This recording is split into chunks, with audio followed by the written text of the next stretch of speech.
are going to show you the proper method for adhering an image onto a buttercream iced cake. You need a cake that is iced, piping gel, a scraper, a paintbrush, and an edible image from Icing Images. Now we're going to apply the piping gel to the back of the image. Keep in mind that we apply it evenly and all over the backing, especially on the sides, so that the sides don't lift up. Many people like to do this with water, and it does work. However, this method is the best for eliminating any bubbles from the image.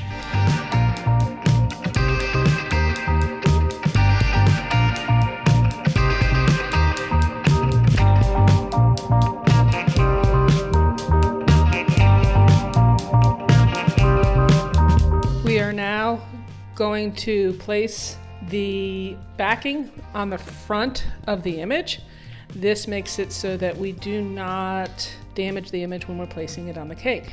We are now applying the image with the backing on the front. Notice how she bent it so that the image lays smoothly and flat.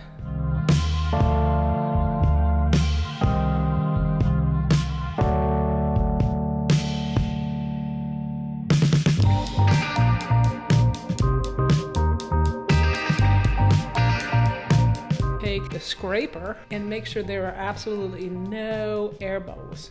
She will smooth it out. We like to apply this to a cold cake. We find that it does better.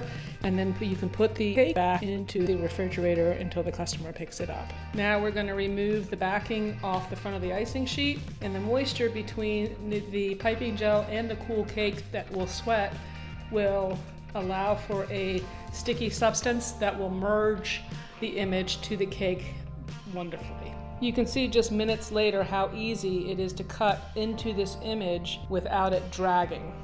Thank you so much for watching this video. For more information and other videos, check out our Icing Images YouTube page, as well as our Facebook and Instagram. Happy decorating!